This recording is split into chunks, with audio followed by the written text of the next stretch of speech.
Selamat datang kembali di Bitwise. Di episode hari ini, kami ada berita baik. Ya, Anda membaca tajuk dengan benar. Republik Afrika Tengah (CAR) telah menjadi negara kedua yang mengadopsi Bitcoin sebagai mata uang nasional, selepas El Salvador mengadopsinya tahun lalu. Kami akan melihat mengapa dan sentimen di sebalik itu yang berbeza dari El Salvador. Mengapa Republik Afrika Tengah, salah satu negara termiskin di dunia, dengan akses internet hanya 11%? Pemerintah Republik Afrika Tengah mengatakan bil mengadopsi Bitcoin disahkan dengan suara bulat oleh parlemen negara itu.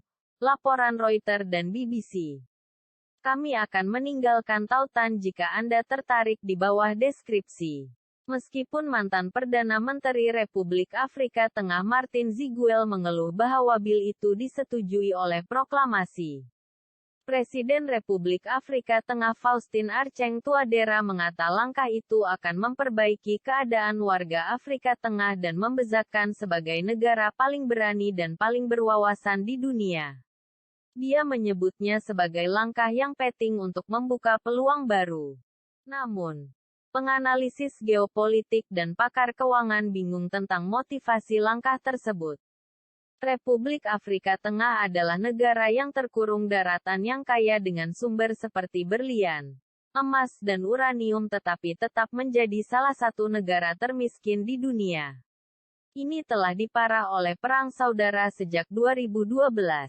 Dan hanya 11% dari 4,8 juta penduduk yang memiliki akses ke internet.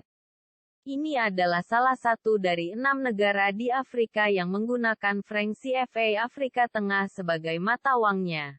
Mata uang serantau yang disokong oleh Prancis dan dipatok ke euro.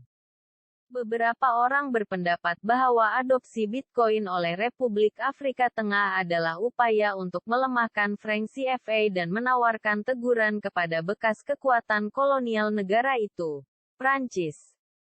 Yang lain mengatakan langkah itu biasa dikaitkan dengan hubungan dekat Republik dengan Rusia. Yang lain telah menimbulkan kekhawatiran bahwa mata uang kripto seperti Bitcoin dapat mempermudahkan penjenayah untuk mencuci uang haram, dan bahwa mereka mencemarkan alam sekitar karena mereka menggunakan begitu banyak elektrik untuk perlombongan. Beberapa orang melihat adopsi Bitcoin sebagai usaha untuk melemahkan CFA, di tengah pertandingan pengaruhan atas negara kaya sumber antara Rusia dan Prancis. Di ibu kota, Bangui, tanggapannya beragam. Ahli ekonomi Yandaworo mengatakan kepada BBC Afrique bahwa itu akan membuat hidup lebih mudah, karena transaksi dapat dilakukan dengan font pintar dan mudah untuk menukar Bitcoin ke mata uang lainnya.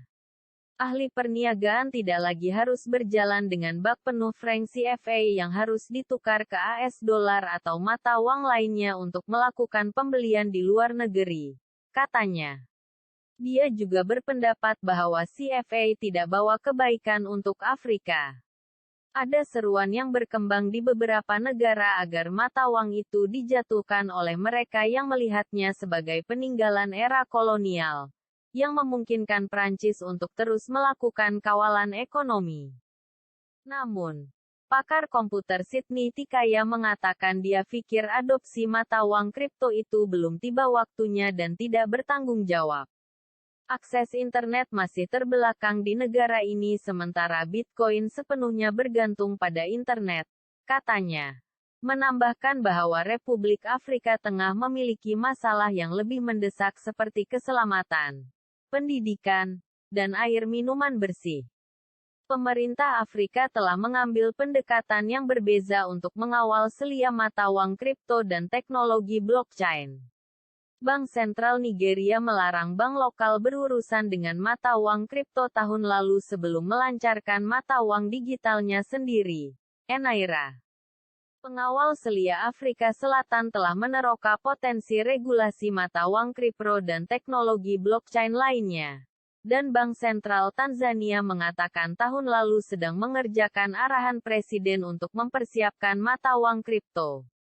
Di sisi lain benua, Panama yang merupakan jiran El Salvador mendapat bil kripto dan bergerak selangkah lebih dekat untuk menjadi negara kripto rasmi.